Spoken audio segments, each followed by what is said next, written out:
It is a simple mansion, built of stone and irony, a symbol of freedom invested with the labor of slaves and great statesmen alike. It is like no other place on earth, a house alive with the past and present. I deem this reply a full acceptance of the unconditional surrender of Japan. That a strong and a confident and a vigilant America stands ready tonight. It is an odd place where the monumental and the mundane coexist. Than to provide a nuclear strike capability against the Western Hemisphere. Therefore, I shall resign the presidency effective at noon tomorrow. It is where the most critical decisions in our history are made, and where any American can visit. And of all the things that American independence means to you and to me and to our. My fellow Americans, our Constitution works. Here, the people rule.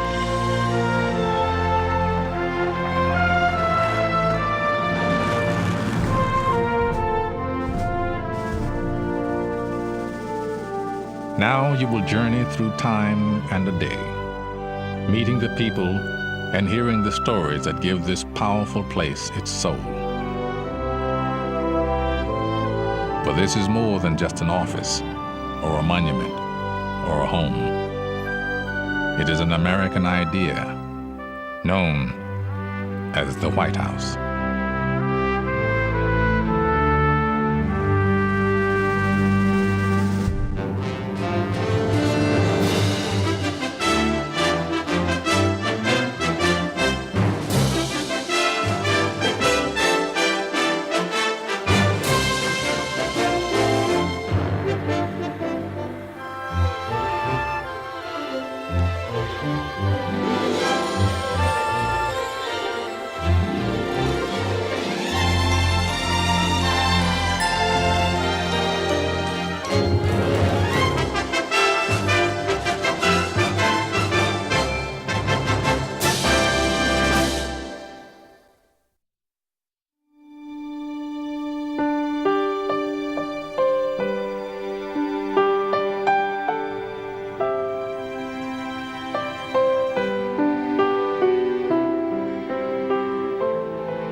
House.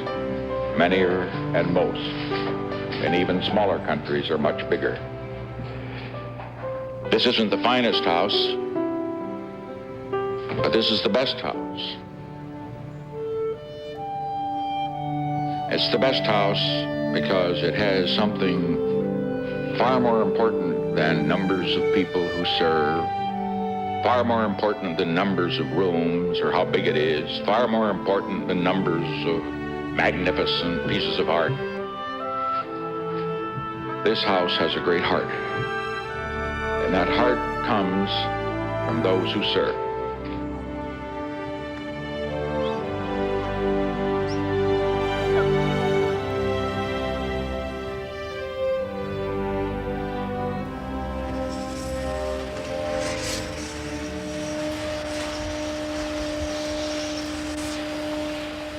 At the White House, there is no such thing as a typical day. For those who serve inside, today will be one of the most intense. These people, stagehands to history, are preparing the House for the visit of Russian President Boris Yeltsin. Hi, Brenda. This is Gary Walters, the White House. How are you today? Fine. Is Jerry in? Each time a foreign leader visits the White House, the president has an opportunity to showcase the power and heritage of the nation in a setting that embodies them in every wall, floorboard, and stone. This is the symbol not only of the presidency, but in the eyes of the world, of the United States of America. Nothing compares to the simplicity and the strength. Nothing in the world like it. Black tie. The dinners we'll start off with the private reception, the yellow. Very shortly, the Yeltsins will arrive. To ensure a flawless visit, there are briefings on 1,000 details of protocol and timing. But in terms of the movements, the arrival back here by the car, going up to the stage. The high point of the visit will be the state dinner tonight. Dramatic, entertaining, and essential, the state dinner is the ultimate expression of White House power. Not a thing. Not a thing. Okay, we're going to start the escorts out to the South Lawn now. Everyone has More than 200 reporters will cover the visit of the Russian leader. It will begin in a few moments with a carefully orchestrated event called the arrival ceremony. Would you repeat the name again, please? Ladies and gentlemen, this is an audio check from the South Lawn of the White House. Checking 1, 2, 3, 4, 5, 6, 7, 8, 9, 10. 10, 9, 8, 7, 6, 2 on each, 5, the long side, 1 on 4, 3, 2, 1. I am Mrs. Gore. I am Secretary Christopher. You've got to get enough room for them to get past here. Right. I am Mrs. Shelley Kashvili. Then when you walk in, it's very nice. Inside the White House, with only minutes to go, the President and the First Lady receive their final briefing. You return to your positions. Yeah, and then I speak when he speaks. The only thing I don't remember is, what are the cues from down here, both coming and going? He turns his back. That is your final cue. Stand by about 15 He seconds. will turn his back. They will do some more stuff. He will face you. He will cue you at all times. And then we go back and start And then you speaking. come back. Okay? That's when you come. No, when you that's come- when you that's come when you down. come down. And then we Yeah. bring you back to the stairway. Just remember the consecutive, okay? Interpretation. Yep. Okay. And your remarks are on the podium. Sunglasses. Okay, we ready? Okay. And they will let us know. They'll open when they pull up.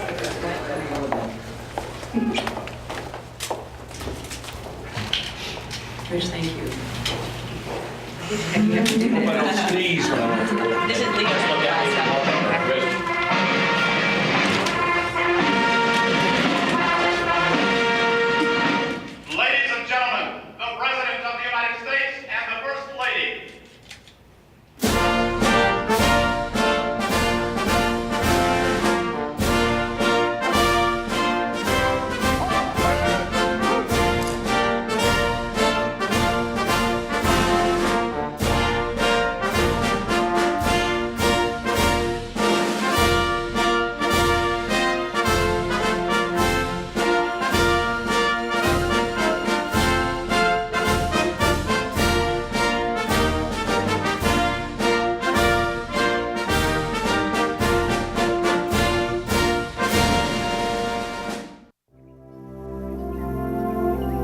The White House is so universally recognized today that it's hard to imagine when it didn't exist. But almost 13 years after the United States had declared independence, the city of Washington was still nothing but untamed woodlands. In 1789, Congress agreed to build a new capital city. Ridiculed in New York and Philadelphia, the city and the president's house would never have been built had it not been for one man.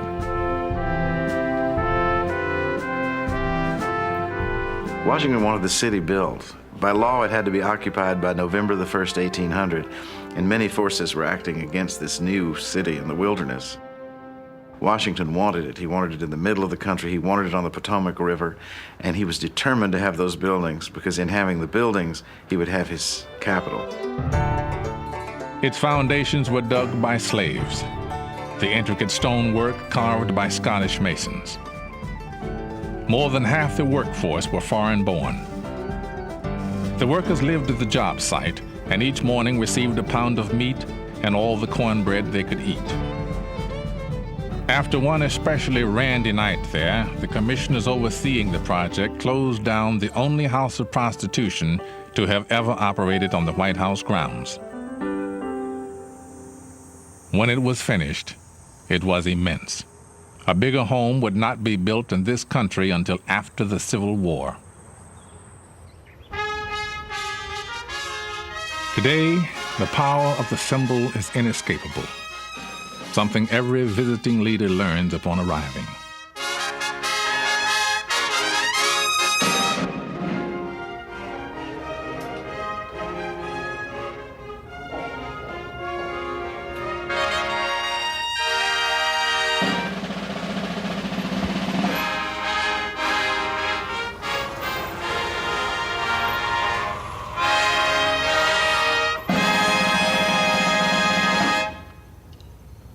At that moment, I become the United States and he becomes Russia. And we stand for all of our people. And if this state visit goes well, then it's proof that the Cold War is really over and we're making a newer and better world. And I don't want to mess it up. I want to do it right because it's the United States. Conceived by President Kennedy in 1961, the modern ceremony not only impresses the visiting leader, it gives him the distinction of being welcomed here. Дамы и господа, искренне рад новой встрече с Америкой. Together we have agreed to safeguard nuclear materials and to shut down plutonium production reactors. Вместе мы согласились обеспечить безопасность ядерных материалов, таких как терроризм, улучшение окружающей среды и организованная преступность. Together we can and we will make a difference not only for our own people, but also for men, women, and children all around the world.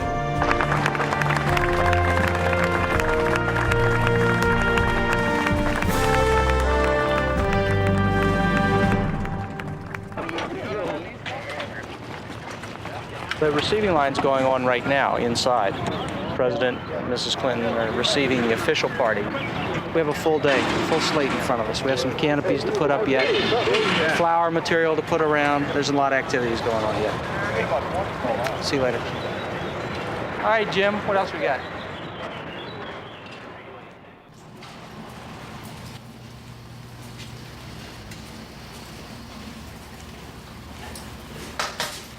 In the White House basement, the first preparations for the state dinner are underway.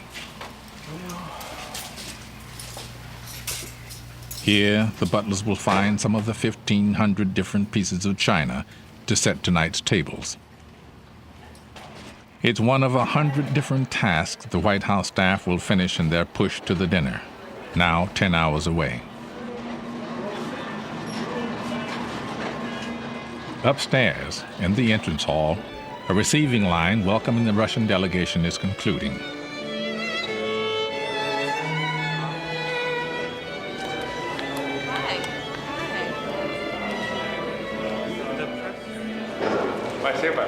Very good. Thank you.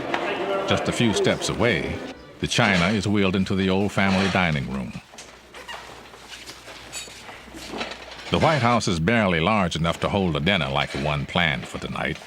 So, this elegant room has been converted into a giant pantry, so butlers like Buddy Carter can serve tonight's 150 guests. There's so many people that are capable of doing this job, but I'm one of the few selected that get to do it. So that's why I take a lot of pride in what I do, and I love it. Can I speak to Jim, please? Chief Usher Gary Walters is the house conductor. Skip. He directs everyone from butlers to plumbers, all the people who serve the family and make the house work. Catherine came in today, and she had all these different packs. Although he built the house, George Washington died before it was finished. John Adams, intimidated by the expense of running such a home, said he'd prefer a row house instead. But Washington's house held irresistible allure. And on the night of November 1, 1800, Adams became the first president to sleep in the White House.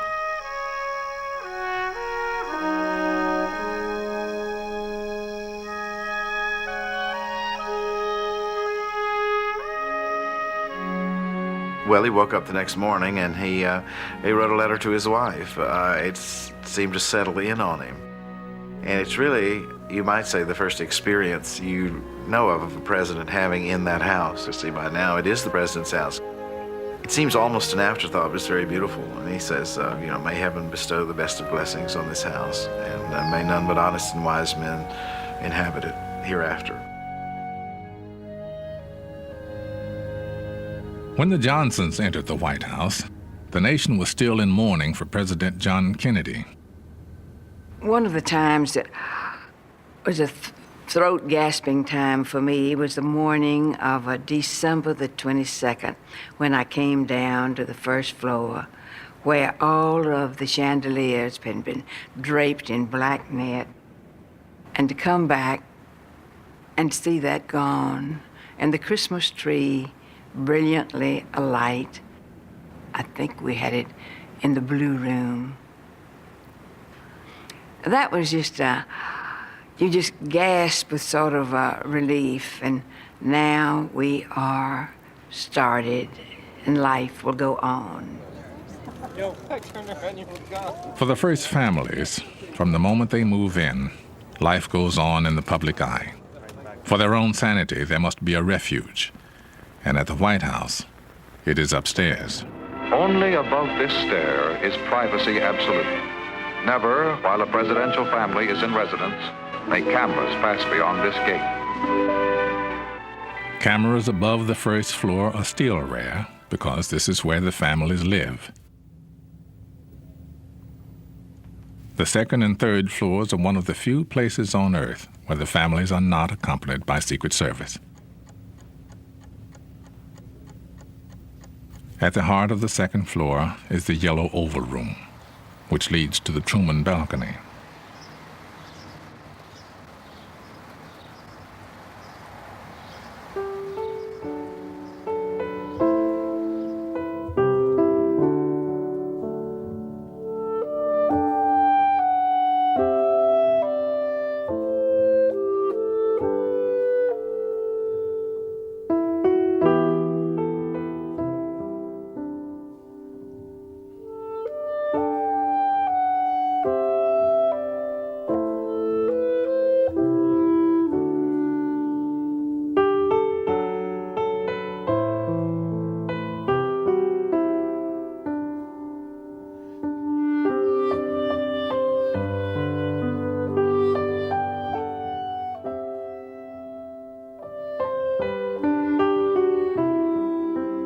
These rooms provide a haven, a place safe from everything but history.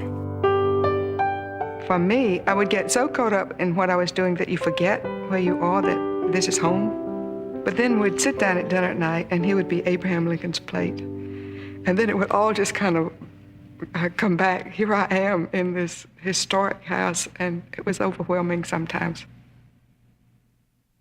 While overwhelming, this public housing does come with some useful amenities.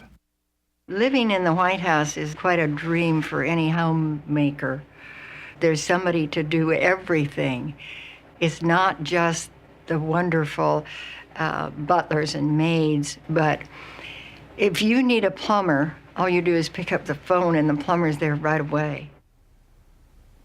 Well, when President Johnson first came into office, the chief usher called me up and said, the president wants to talk to you about this shower. He says, come up. So I came up. The president stepped off the elevator coming down, going to the Oval Office that morning. So he told me he wanted more water, colder water, and he said, if I have to, I'll go over to the Elms and take my shower. So the first thing I did, I got a chauffeur and went to the Elms to see what he had over there. And we came back to the White House, and we thought we had it, perfect for him. We had much better than he had at the Elms. But he wasn't satisfied with that. He wanted 50-degree cold water. He wanted body sprays around him. And then he told me that he wanted a shower head about 2 feet off the floor. He said, I want a shower head right there. And I said, well, you hold your finger there, Mr. President, let me mark that spot. In your home, probably you have about 8 to 10 pounds of running pressure on your shower head when it's running. His was 110 pounds of pressure while it was running. It was like a mini car wash. The chief usher, Mr. Rex Scouten, he said, I have to try that shower out. And it just kind of pinned him right up against the wall. Then we have the blue room and the red room. Right. Still passing? No, we don't pass in the blue and red room. While they're waiting to go into Put this one over there. Yes, sir. And do another one of the Reagan China. The employees are like a family because everybody it's like you got different departments and everything like that, but it's not operated that way. If you see something that needs to be done, regardless of which department it is, you do it. That's why we say it's like a family. Color right now, it's heavy too dark. Looks like I need to shave. I remember one time teasing a member of the staff, one of the butlers, and they are really like family and treated our children like family. And I said, if you don't behave, I'm going to get you fired. And he burst out laughing and said, presidents come and go, butlers stay. In 1945, a young electrician named John Muffler came to work here. For the last 50 years, in addition to electrical jobs, he has handled the little annoyances of life for 10 first families, like replacing watch batteries and fixing eyeglasses. You want to do the ground floor, right? No one in the history of the house has served here longer. Am I going too fast for you? The man with the longest tenure here, fittingly, also is in charge of time. Every Friday, Mr. Muffler winds the clocks in every part of the White House. How many clocks are there in this place? Several. Look at the clock, Mr. President. Yes, it's a beautiful clock, and it still keeps good time. Do all these clocks run, Mr. President? It seems Yes, to be they all one or two run. in every room. We have a special man that winds clocks every Friday. I always managed to be there when he'd come in somehow. And one morning he said to me, son, do you know why when I come into this office, these pictures are all crooked and all bent out of shape? I said, no, sir, Mr. President, unless the cleaners, when they're dusting, they move the pictures around. He said, no, that's not the reason. He said, would you like to know? I said, yes, sir, Mr. President, I would. And he said, the rotation of the earth causes that. I said, yes, sir, Mr. President. But he went over every morning, straightened Oh, I love Mr. Muffler. I can't do anything like program VCRs or set digital clocks, and so I'm always needing his help to come to my rescue. But he's a perfect example of the kind of dedicated service that people have given to the White House and to presidents and their families over 200 plus years.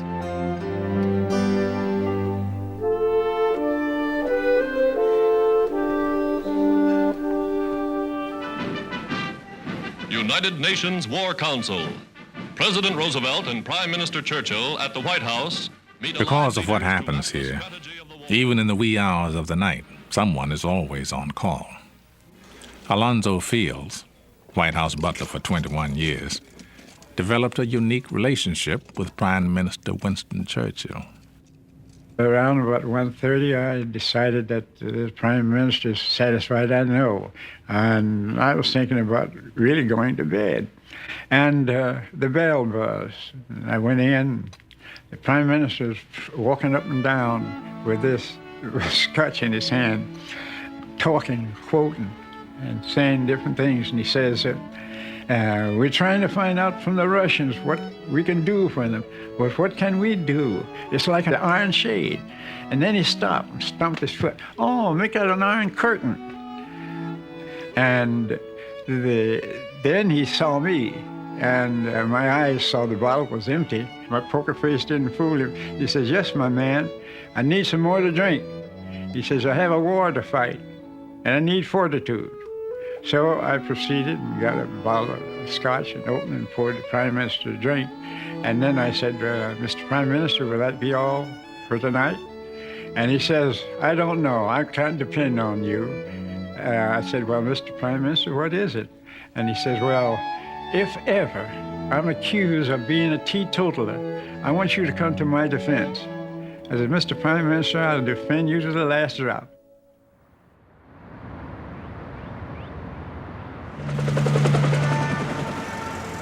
It's hard to imagine today, but back in the Madison administration, during the War of 1812, the British Army captured the city of Washington and burned the White House.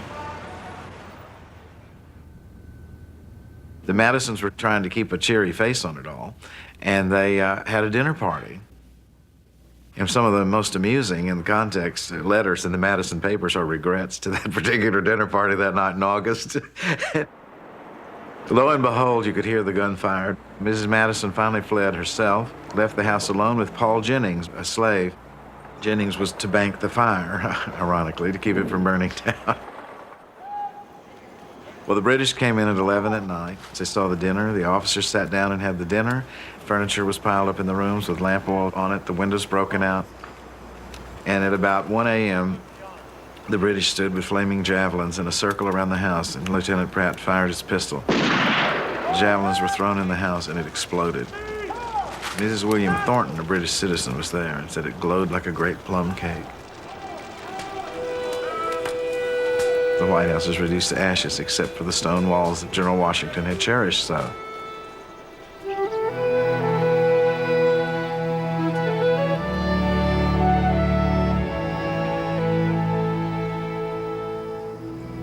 Upstairs on the Truman balcony, we have one block that's unpainted. And whenever we have people up there, I take them outside and I look at it and I say, you remember this house burned in 1814? I look at it all the time. Every time we have any kind of international incident, when Captain O'Grady was rescued out of Bosnia, I went out on the Truman balcony and I looked at the burn marks. But I'm very aware every day I go to work about how this house carries the whole story of America and how we're still creating that story and what our obligations are.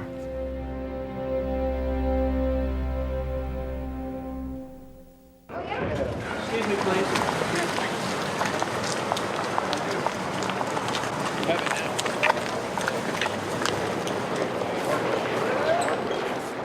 Throughout the day during a state visit, meetings between the official delegations are held, and the press moves from room to room for photo opportunities. Do you care to respond to the healthcare situation? Are you disappointed? Those living here are surrounded by constant reminders that they are not living a private life. I feel as though I've just turned into a piece of public property, Jacqueline Kennedy said after only 2 months in the White House.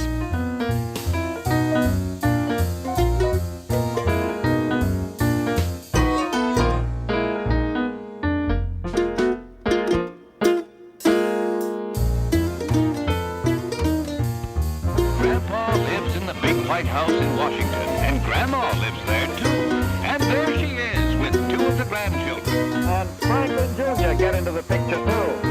Look at that. Look up As the entire family goes to the East Room to pose for the News of the Day camera.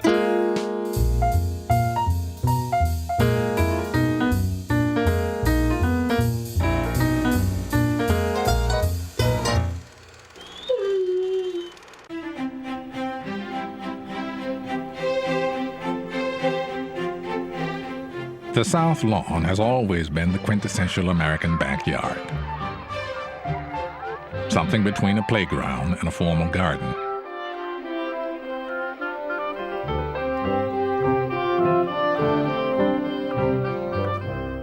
President Wilson kept a flock of sheep here, and he also welcomed the first autogyro.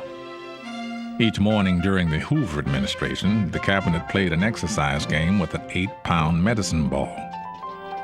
When Ike installed the first putting green, the stage was set for confrontation with the local constituents. Squirrels have created a nutty problem at the White House, with President Eisenhower complaining that the 4-legged vandals are tearing up his private putting green. The president, a very earnest golfer, brought on a minor political storm with his decision to banish the squirrels, even though nobody has found out whether the animals are Republicans or Democrats. Well, the South Lawn is well inhabited by squirrels. And up at Camp David, I noticed that the oak trees shed acorns to a great extent, and the squirrels didn't do much about them. So when the day came to go back down to the White House, I'd fill my pockets with acorns. And there, up and down and in the rose garden, there would be these squirrels, and I'd throw the acorns out to them, and you'd see them, wham, they'd just go and grab for those acorns. One occasion at Camp David, I didn't get any acorns. And when I came back, well, I went into the Oval Office, and we were having a meeting there. I looked, and in every one of those windows, the squirrels were standing on their hind legs, and looking through their front legs inside, and they're looking at me. And they literally, I could see, were saying, "Where are the acorns?"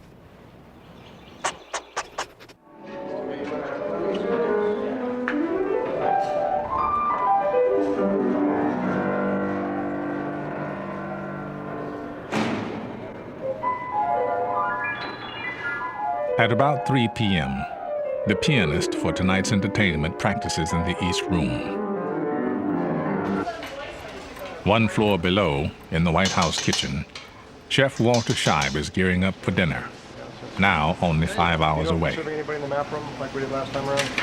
No, I don't think in the China room. In addition to the normal pressure to please, turn-of-the-century chefs had to routinely serve 7-course family meals and 20-course state dinners.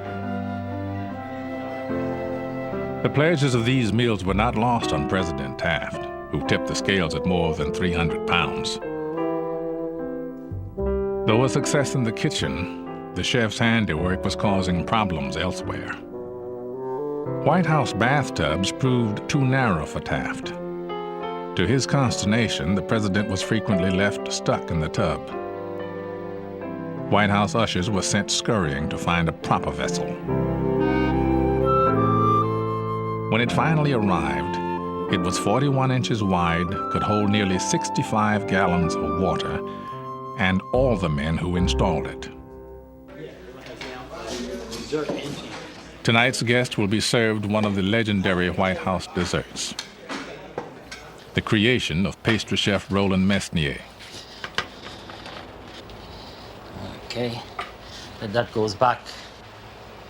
This is when I am even more nervous than normal. You have to remember,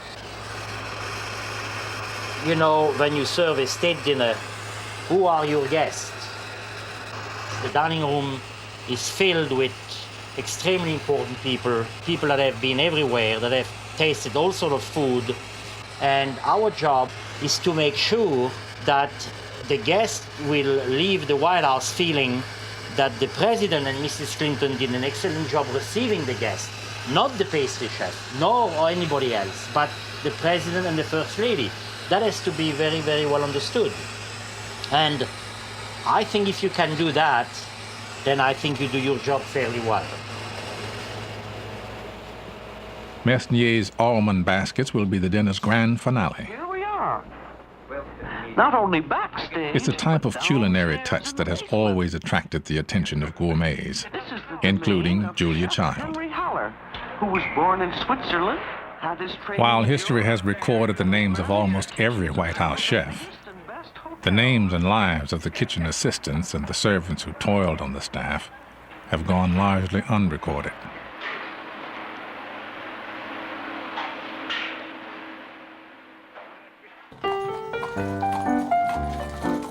In 1909, Mrs. Taft considered firing all of the white ushers because they couldn't be treated like servants in the same way as blacks.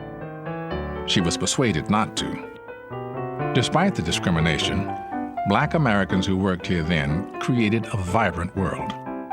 Their White House positions placed them in the upper strata of Washington's black society. James Coates, Adolph Byrd, and Arnold Dixon. I remember the first 3 butlers I met during the Taft administration. Lillian Rogers Parks, a White House seamstress for 30 years, was introduced to that society by her mother, Maggie Rogers, a maid to Mrs. Taft. They had their homes and they entertained. And then we had clubs. That was very classy. And that gave them the idea to get together and have a little club at the White House called the Chandeliers. Named for the cut glass fixtures in the East Room, the Chandelier Club, like many social clubs in the early 1900s, held a ball each year. Though it was not staged there, the White House imprimatur made the Chandelier Ball exclusive. The Marine Band played, and White House dignitaries always attended. But outside the ball, black workers were still treated as second-class citizens. In In 1902, President Teddy Roosevelt invited the noted educator Booker T. Washington to the White House for dinner. Press reaction in the South and the North was severe.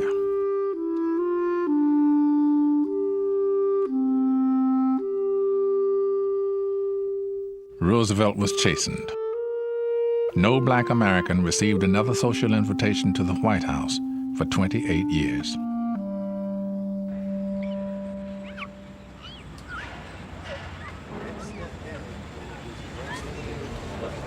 In the entrance hall, the honor guard practices for their ceremonial march later this evening. Okay. Slowly wheel. They are performing a kind of ritual that helps define what has become a national shrine. For the occupants of the late 1800s, the White House was too small and not nearly grand enough for the nation's aspirations. There were frequent and elaborate plans to expand or even abandon it. I don't think the White House would have survived the late 1860s had it not been where Lincoln had lived.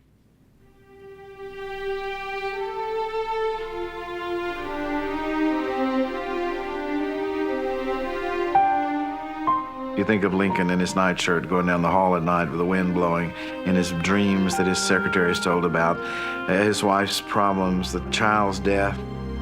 It all happened in the White House. And it's from the White House he left in his carriage to go to Ford's Theater, and it was the White House he was brought back dead. It's not too excessive to say that Lincoln sanctified the White House.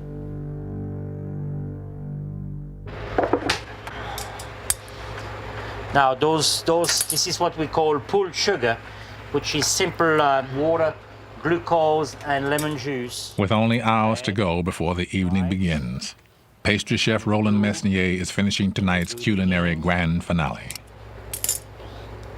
Until you feel that you are, that the Rubens is wide enough, because as you pull it thin, it will get narrow on you. So that's just like a baby. Very, very careful. You have to kind of tickle it and massage it and be nice to it. See, look at these. Huh? Precision and timing is the key to a beautiful Rubens. It makes you very nervous because of the kind of material we're using. See, I mean, you can see look, it shudders just like these. I mean, you know, one touch and that's it. One wrong move in a corner of a door. So I think in every state dinner I age about 2 or 3 years. Mesnier's creations represent the sophistication of the White House staff. But it wasn't always this way.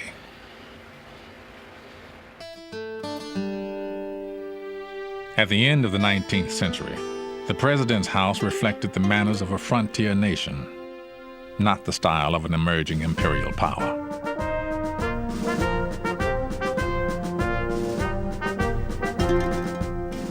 It was a home comparable to many other residences from its beginnings. And then enormous demands came upon it. And we had a rather imperial community come to Washington. General Grant, goodness, he went out and got an old orderly in the military that was a friend of his to come be the chef. And they had a state dinner, and here apple pie came out and big slabs of roast beef with gravy dripping off of the plates, and Ms. Grant was mortified. These ambassadors didn't know what to do with it. You get on the floor and chew it or what? By 1902, a brilliant young man named George Cortelyou had changed all of that. At Roosevelt's request, he created an almost regal White House style that redefined the house for the new century. As part of the new look, Teddy Roosevelt officially changed the name of the mansion. The new letterhead read simply, White House, Washington.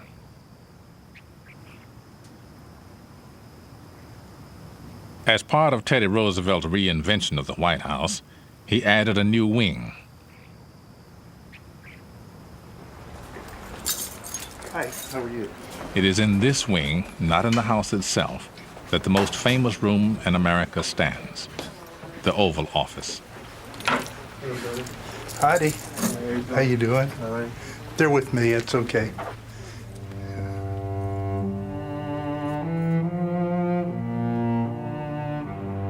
frankly and definitely, there is danger ahead. Danger against which we must prepare. We are now prepared to destroy more rapidly and completely every productive enterprise the Japanese have in any city. We shall destroy their docks, their factories, and their communications. It shall be the policy of this nation to regard any nuclear missile launched from Cuba against any nation in the Western Hemisphere as an attack by the Soviet Union on the United States.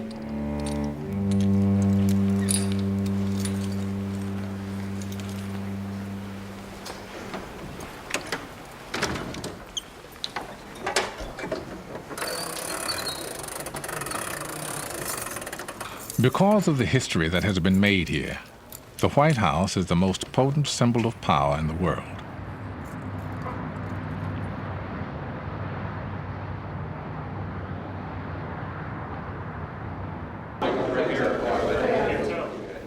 Inside the symbol, with only an hour before the first guests arrive, the White House staff is in a whirl of final preparation. No. They greet these people here. They greet these people at the North Portico. Each of the head people, the tables have been set up very well. I personally checked them. The front person should check each table to make sure there's not any foliage or anything hanging around. I hope there's nobody here.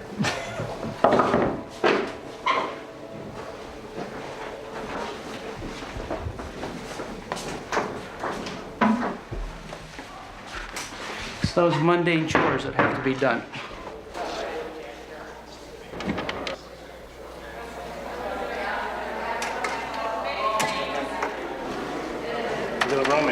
That's part of what the evening's about, I'm coming back at you, is part of setting a mood as well as entertaining guests.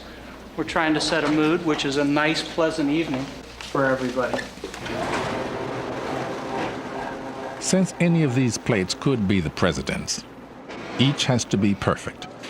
Though each guest eats the same meal, everyone doesn't get to dine with the president. All of tonight's 151 guests will not fit in the state dining room, so some of them will have to eat here in the ground floor map room. To the Russians who've been relegated here, someone may have to explain the American concept of the kids' table. Okay, good enough. In the house, you gotta know what you're doing. Not just anyone can serve the president and his guests. Besides careful training, each of these waiters has undergone an FBI background check. Oh, no problem. How's your bowling game? The state dining room, like the rest of the house, is ready. But Gary Walters isn't taking any chances. If the chief usher had made a similar inspection of the house 45 years ago, he would have found a few things out of place. In 1948, the White House was completely gutted. The floors that Jackson, Lincoln, and 2 Roosevelts had walked across were gone. After 5 years of demolition and construction, the White House was rebuilt. The inside of the house was put back exactly as before.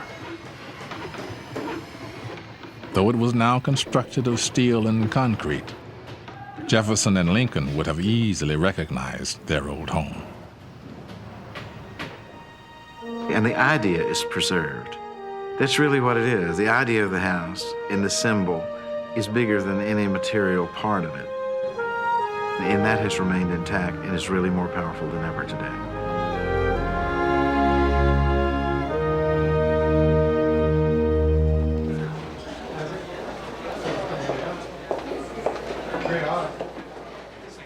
By the time the president and first lady reach the first floor, everything is ready. All the preparations have led to this moment. Now all they need are guests.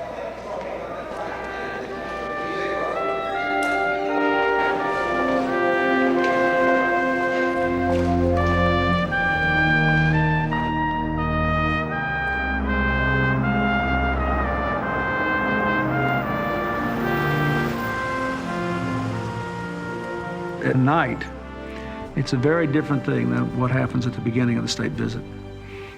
We will have worked all day long, and the visit will either have been a success or a moderate success or maybe not so successful, but what you want to do at night is to at least seal the best possible relationship you can between the leaders and the countries. So at night, you really just want them to enjoy themselves. You want them to have a good time at the dinner, to say what they want to say at the toast, and just be glad that they could be there.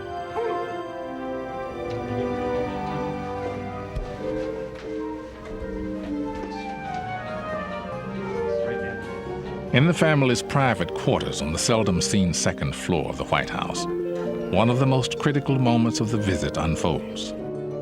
Here, the President and First Lady have a chance to relax with their guests in the warm atmosphere of a home. Welcome to the White House. I heard you speaking with my husband about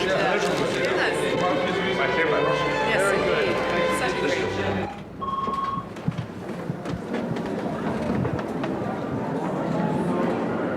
The press waits at the foot of the grand stair, where in a moment, one of the most formal ceremonies of the state visit will occur: the Presidential Entrance March. I didn't get the only question, I think, turned up your question.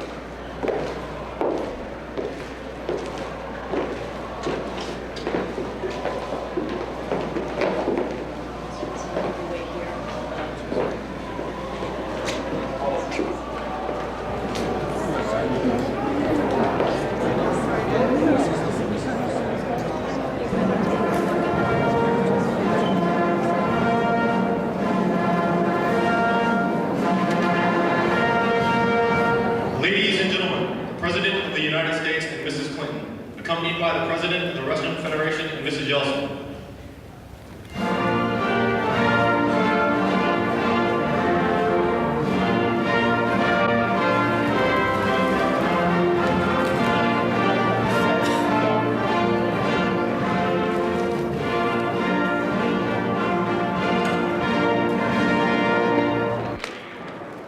The receiving line is charged with excitement because, famous as the guests may be, they are about to meet the two most powerful men in the world.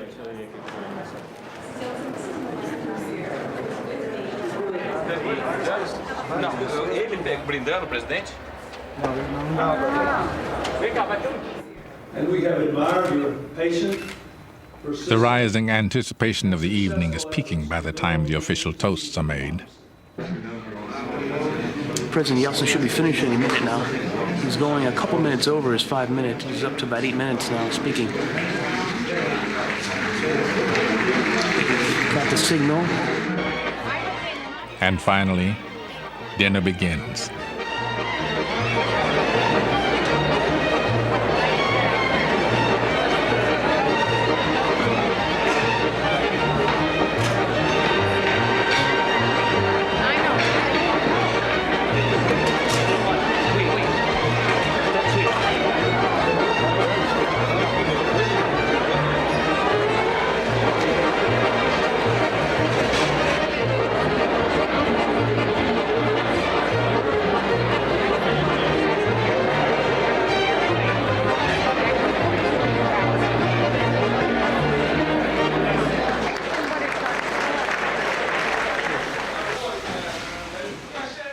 While dinner continues upstairs, downstairs, the staff is battling back an avalanche of dishes.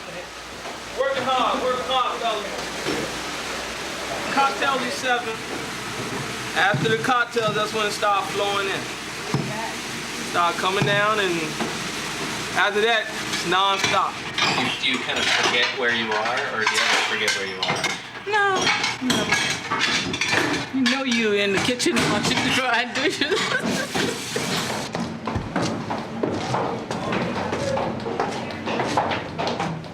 At the top of the winding stair that connects the two worlds, days of work are about to pay off for pastry chef Roland Mesnier. Lime's sherbet with a vodka mousse in a nougat basket with fresh golden and red raspberry and peaches. You can eat everything? The whole thing.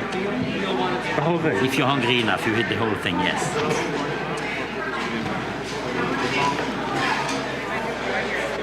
Carry straight, please. Carry very straight, please. On evenings like these, dinner is followed by a performance in the East Room.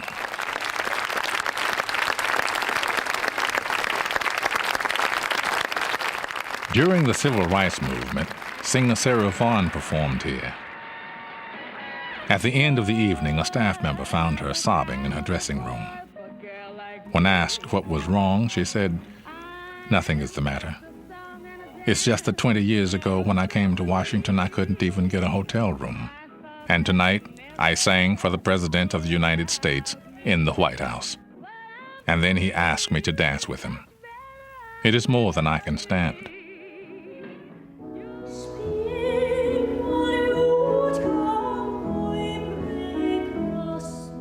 Tonight, diva Kathleen Battle lends her voice to the house.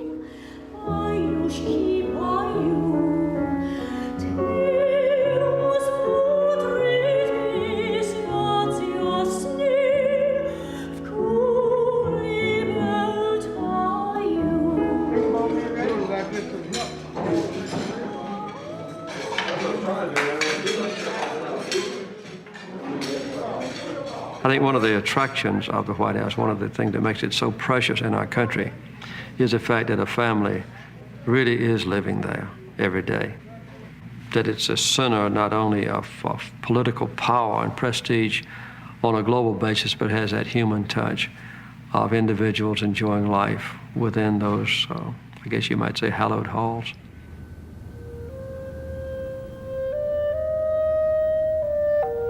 Tomorrow it will start all over again, and every day for as long as there is a republic. Families will come and go, just as butlers and maids do, dignitaries and old gentlemen who wind clocks. These are the people who furnish this house and give it life. And as they do, an American idea endures.